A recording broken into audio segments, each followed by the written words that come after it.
wrote her 3-page letter uh, detailing, starting from the most complete uh,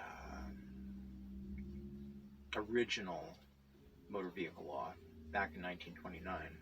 1920, Laws of Oregon 1929, Chapter 394.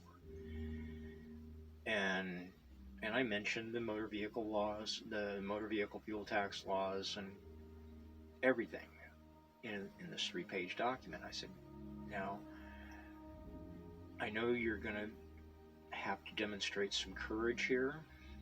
I said, don't worry about it. I can help you if you need any backup, but I really need your help on this.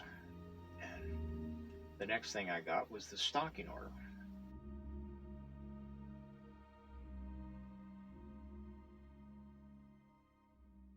You were in this hearing, and these big guys were telling you to get off the mic. That was a hearing for Optional titling rule. And you gave notice that you were going to be there and that you were going to speak on this. And they cut you short of your time, because usually you're allotted so much time to speak. They cut you short of your time. And what's important to mention here is that these hearings, all of these hearings, are recorded. Mm-hmm. And that anybody who's interested in listening to you, actually, is it just recorded, or there are people that do minutes too, right, and type it up, or? No, this is just an agency hearing, and they just do it cheap and just record it. Mm-hmm. But if anybody wants to go and record it, they can't.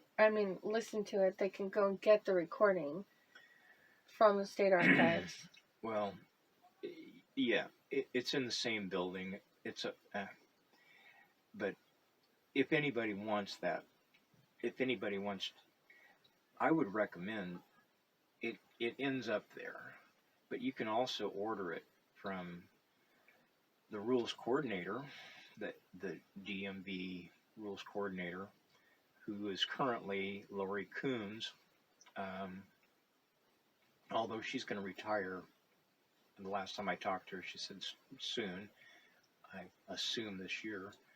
And if you want to work with the next rules coordinator, that's fine. But you can also get it from Julie Yamaka at the state archives, and she's on the second floor.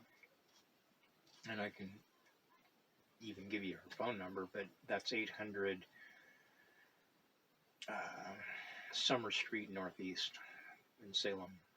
The archives. Mm-hmm. So, what happened with this hearing? You opposed it. No, I thought it'd be neat, because it would be the first time that they ever said people don't have to. It's an option that they can. It was an option for them to title if they might choose to do so. So it was a rule. Did it ever turn into a statute? No. The statute was there since 1985. Okay. That authorized this. The statute says the Department of Transportation, by rule, may provide for the optional titling of vehicles that are not required to be titled. And then it took 20 years for this rulemaking hearing to occur, and it occurred on February 16th of 2005. Almost 20 years. And then what happened to it? It was very, it was concealed. No one knew about it, even though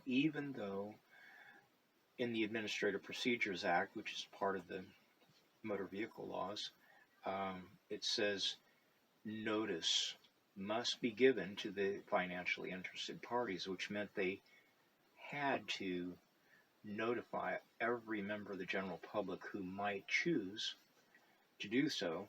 But David Irely, and the reason he didn't, he says, there's no way to tell how many people might choose to title their vehicles, so I'm not going to tell anybody.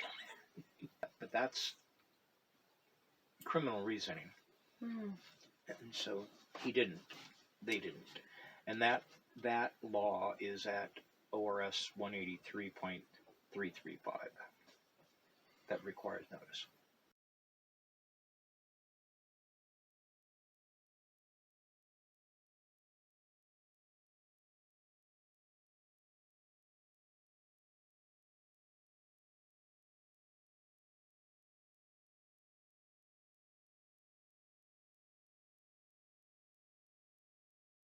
Was it repealed?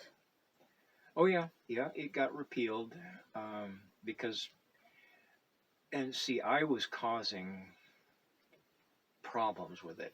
I was, and they knew. I mean, it had never been legal from the beginning, and so they had never had any problems selling it to the general public.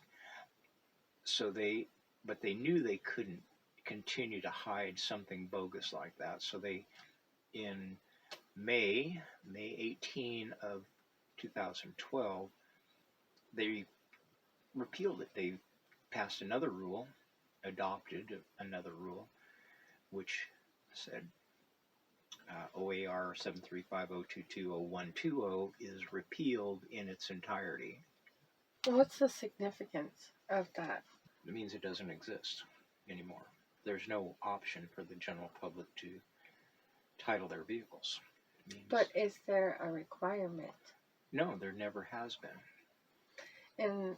And if people go collect this information from the state archive about Senate Bill 124, in all of the language, the key word is choose. You know, people had a choice to do this. So, and that's where but it was illegal. So, what happened to the minor court rule committee? When did they sunset? Is that they sunsetted the year that David Mumau sent Joanne Peterson to get this law passed? So after Senate Bill 124, they were no more. They didn't need this committee anymore. They were satisfied. But the committee was established to help the general public feel more comfortable coming. I mean, and anybody can go and read about this committee. So every page, every Oregon Blue Book from the beginning, from their first entry, it's published every other year to the end. It's the same paragraph. It's the same words year to year to year. They didn't change it. Of what? They didn't. In the Oregon Blue Book, about the committee. Yeah. Okay. So you're going through all of this. Did you know right away that this was like criminal? I mean, yeah. As soon as John Ellis said what he said in 1995, yeah, I knew it was a criminal enterprise. And then you're learning how they're deceiving the general public, and you're communicating with elected officials and appointed officials, and then you going through this developed enemies. Yeah. I sure did. Okay. And you want to get to one of our more popular enemies today, Kate Brown, right? I want what happened to you.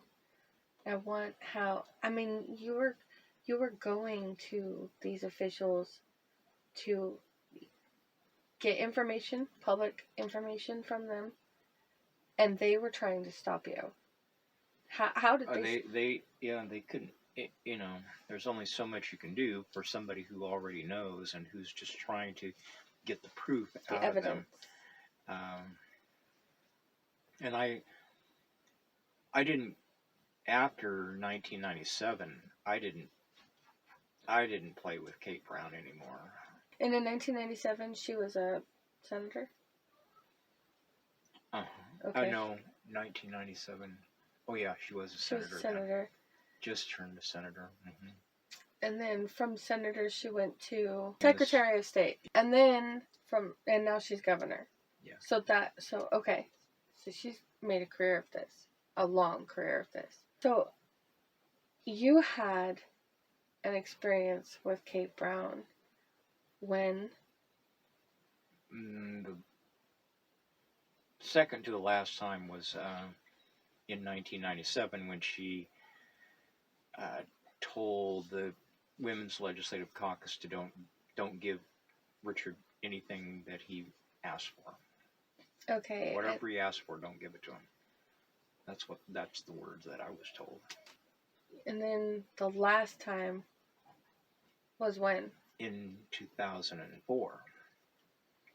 And that came about because I was still looking for driver.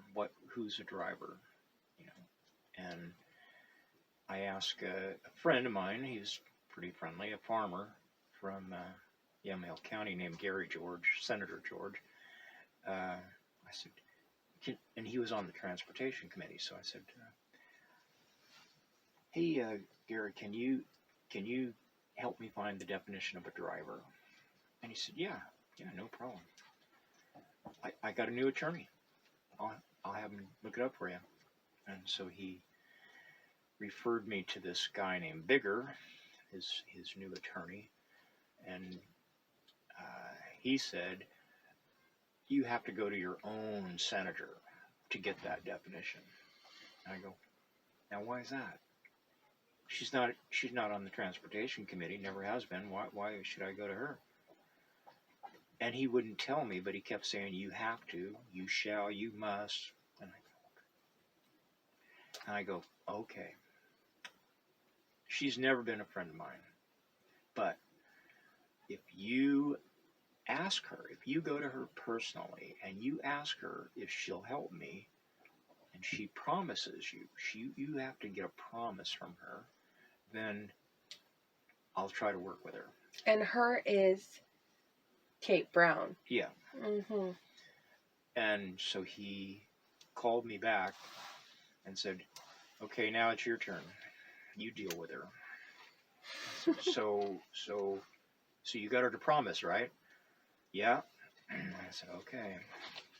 So I wrote to her and I said, "Hi, I'm looking for this definition." And I said, I know there are other legislators who are more familiar with the subject matter than you are, and I don't really want to bother you, and I made all these disclaimers, I don't want to have to deal with you. I didn't say that, but that's what I was saying. And she wouldn't answer, and I wrote to her again, and I wrote to her 4 times before, and then she wrote to me and she said, "Since you won't give us your street address, I can't help you."